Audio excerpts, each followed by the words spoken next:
নমস্কার বন্ধুরা, ষষ্ঠ শ্রেণী গণিত বিষয়ে থার্ড ইউনিট টেস্ট বা থার্ড সামেটিভ রিভিলিউশন যেটা আমাদের ইতিমধ্যে শুরু হয়ে গেছে।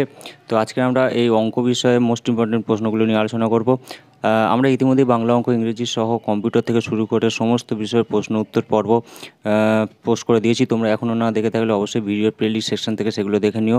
তোমরা কী করবে, তোমরা অবশ্যই ভিডিওটি লাইক করে চ্যানেলটিকে সাবস্ক্রাইব করে রাখবে, কারণ সাবস্ক্রাইব করে থাকলে এরপরে কোনো ভিডিও পোস্ট করলে সবার আগে তোমাদের কাছে নোটিফিকেশানটি চলে যাবে, তোমরা সেই ভিডিওটি সবার আগে পেয়ে যাবে।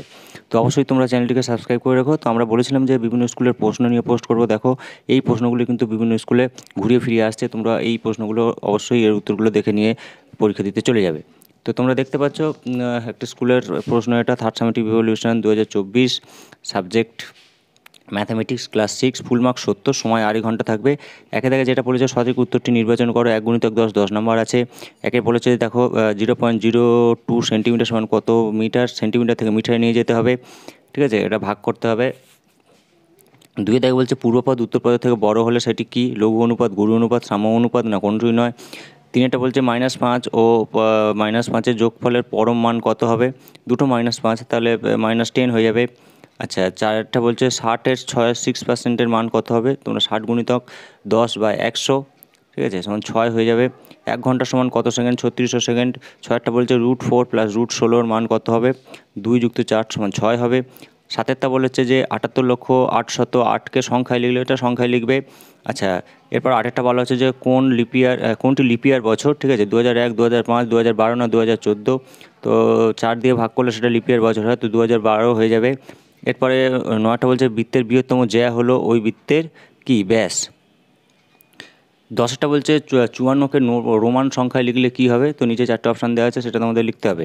এরপর 2 বলছে যে কোনো 10টি প্রশ্নের উত্তর দাও, ঠিক আছে, 2 × 10 20 নম্বর আছে। একে দেখে বলছে ভাগ পদ্ধতিতে বর্গমূল নির্ণয় করো, 1764 পড়েছে। 2 বলেছে রোমান সংখ্যায় বিয়োগফল প্রকাশ করো, এটা রোমান সংখ্যা দেওয়া আছে, তার থেকে বিয়োগ করতে হবে। এবং 3 বলা হচ্ছে 1276-এর সবথেকে কাছের 100-এর গুণিতক সংখ্যাটি কী, এবং 4 বলেছে 6.26 গুণিতক 2.51 সমান কত। এবার 5 বলছে শুভমের বর্তমান বয়স x বছর, 10 বছর পূর্বে শুভমের বয়স কত ছিল।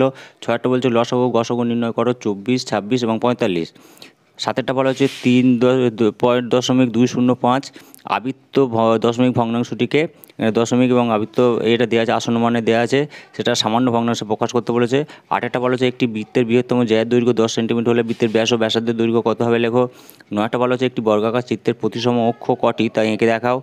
10 বলেছে 3, 7, 4, 5, 2, 1, 2, 9 এর 2-এর স্থানীয় মানের পার্থক্য কত হবে, ঠিক আছে, যেহেতু দুটো 2 আছে, একটা এখানে 2000 আছে, একটা 20 আছে, এর স্থানীয় মানের পার্থক্য কত হবে সেটা বার করতে হবে।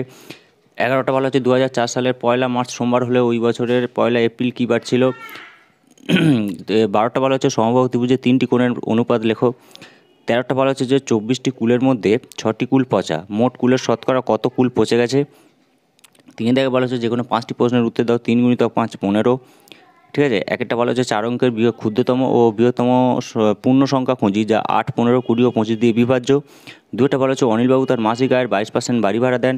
যদি অনিলবাবু প্রতি মাসে 1870 টাকা বাড়ি ভাড়া দেন, তবে অনিলবাবুর মাসিক আয় কত হবে হিসেব করি। 3 বলা হচ্ছে দুটি সংখ্যার লসাগু ও গসাগু যথাক্রমে 2175 ও 145। যদি একটি সংখ্যা 725 হয়, তাহলে অপর সংখ্যাটি কত হবে হিসাব করি। 4 বলা হচ্ছে যে 8 বছর 8 মাস 28 দিন প্লাস 11 বছর 8 মাস 18 দিন কত বছর কত মাস কত দিন, ঠিক আছে। 5 বলা হচ্ছে সরল করো 3 8 ভাজিতক 2 3 1 9 1 16। তো এটা সরল একটা করতে হবে। 6 বলা হচ্ছে মা আমাকে 2.5 কিলোগ্রাম ডাল কিনে আনতে বললেন। 1 কিলোগ্রাম ডালের দাম 62.50 টাকা হলে কত টাকা দিয়ে দোকানে যাব হিসেব করি। 7 বলা হচ্ছে এক ধরনের গয়না সোনা ও রূপা 4:7 অনুপাতে মেশানো আছে।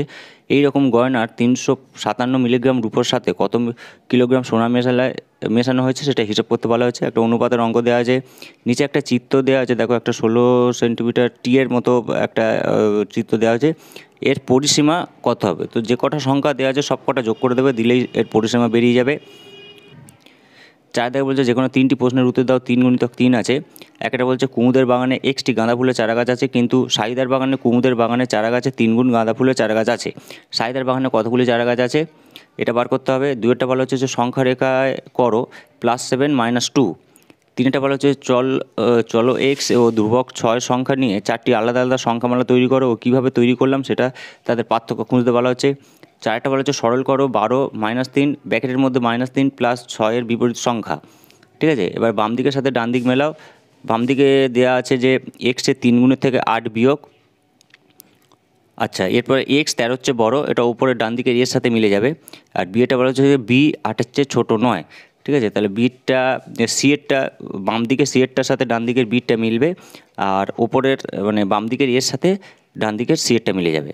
আচ্ছা, এরপরে 5এটা বলা হচ্ছে যে কোনো দুটি প্রশ্নের উত্তর দাও। 3 গুণ যোগ 2 6 নাম্বার আছে। কী বলা হচ্ছে না, একে দেখে বলছে আয়তক্ষেত্রের প্রতিসম রেখা কয়টি চিত্র অঙ্কন করে দেখাও। 2টা বলছে ঘনকের সংজ্ঞা দাও এবং উহার তল সংখ্যা, প্রান্তিকী ও ধার সংখ্যা ও শীর্ষবিন্দু সংখ্যা লেখো ঘনকের। ঠিক আছে, এরপর 3টা বলা হচ্ছে আমার কাছে 3টি দেশলাই কাঠি আছে, আমি আরও 2টি দেশলাই কাঠি নিলাম, এইগুলি দিয়ে 8 লেখার চেষ্টা করলাম। ঠিক আছে, মানে 3 আর 2 5টা দেশলাই কাঠি দিয়ে 8 লিখতে হবে।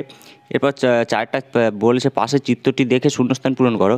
পাশে একটা বৃত্ত দেওয়া আছে, দেখো, যার পি কিউ হচ্ছে ব্যাস এবং ও কিউ হচ্ছে ব্যাসার্ধ এবং এম এন হচ্ছে জ্যা। তো ও বিন্দু হলো বৃত্তের কী হলো না, কেন্দ্রবিন্দু হয়ে যাবে। এম এন সরলরেখাংশ হচ্ছে বৃত্তের জ্যা হয়ে যাবে। ওপি সরলরেখাংশ হলো বৃত্তের ওপি বলা হচ্ছে ব্যাসার্ধ। এরপর 6 দেখে বলছে যে কোনো দুটি প্রশ্নের উত্তর দাও। 3 গুণিত 2 6 নম্বর আছে। একটা বলছে একটি বৃত্ত আঁকি যার ব্যাসার্ধ 5 সেন্টিমিটার। 5 সেন্টিমিটার ব্যাসার্ধের 5 সেন্টিমিটার নিয়ে তোমরা একটা গোল বৃত্ত এঁকে দেবে। 2টা বলছে চাঁদার সাহায্যে 120 ডিগ্রি কোণ আঁকি এবং কোণটিকে স্কেল ও পেন্সিল কম্পাসের সাহায্যে সমান 4 ভাগে ভাগ করতে বলা হচ্ছে। 2টা বলা হচ্ছে যে এক্স ওয়াই একটি সরলরেখাংশ আঁকি যার দৈর্ঘ্য 5 সেন্টিমিটার। এই এক্স ওয়াই সরলরেখাংশের বাইরে একটি বিন্দু পি নিলাম। সেট স্কোয়ারের সাহায্যে পি বিন্দু থেকে এক্স ওয়াই সরলরেখাংশের ওপর পি এর লম্ব আঁকি। তো এই জ্যামিতির এই প্রশ্নগুলো তোমরা অবশ্যই দেখে রাখবে। এরপর যেটা বলেছে যে কোনো একটি প্রশ্নের উত্তর দাও। এটা যে পরিসংখ্যা দিয়ে যে অঙ্কটা থাকে 4 নম্বরের পড়েছে। জাহানারা স্কুলে এই মাসে 22 দিন ক্লাস হয়েছে এবং পঠন পাঠন হয়েছে ওই 22 দিনের প্রতিদিনের ছাত্রছাত্রীর উপস্থিতির সংখ্যা লিখেছে, সেগুলো হচ্ছে 30, 28, 34, 29, 25, 30, 28, 26, 29, 30, 22, 25, 26, 29, 30, 31, 21, 27, 25, 13, 32, 28। উপরের এই কাঁচা তথ্যগুলো সাজিয়ে টালিমার্ক দিয়ে পরিসংখ্যা বিভাজন তালিকা তৈরি করতে বলা হয়েছে। আর 2টা বলেছে আমাদের স্কুলের 150 জন ছাত্রের উপর সার্ভে করে দেখা গেছে কোনো ছাত্রছাত্রী কোন বিষয়ে ভালোবেসে চর্চা করে। এই সার্ভে থেকে পাওয়া কাঁচা তথ্যটি হলো বিষয় দিয়ে হচ্ছে বাংলা, অঙ্ক, ইংরেজি, পরিবেশ, হাতের কাজ। ছাত্রছাত্রী দিয়েছে 30, 25, 25, 30, 40। 1 একক সমান 5 জন ছাত্রছাত্রী ধরে নিয়ে ওপরের তথ্য থেকে একটি স্তম্ভচিত্র অঙ্কন করতে বলা হয়েছে। তো মোটামুটি সবকটাই খুব গুরুত্বপূর্ণ প্রশ্ন। এই প্রশ্নগুলো কিন্তু তোমরা অবশ্যই দেখে রাখো। এইগুলোই কিন্তু বিভিন্ন স্কুলে ঘুরিয়ে ফিরিয়ে পড়ছে। ঠিক আছে, তো এইগুলো তোমরা দেখে রেখো এবং আগের যে প্রশ্ন আমরা যে সাজেশান দিয়েছি সেটাও অবশ্যই তোমরা দেখে রাখবে। তো ভিডিওটি যেহেতু অনেকটা বড় হয়ে যাচ্ছে, ভিডিওটি আমরা এখানটায় শেষ করছি। সবাই চ্যানেলটিকে সাবস্ক্রাইব করে রেখো এবং লাইক করে, কারো কিছু বক্তব্য থাকলে কমেন্ট করে জানিও। ভিডিওটি শেষ করলাম। সবাই ভালোভাবে পরীক্ষা দেবে। ধন্যবাদ।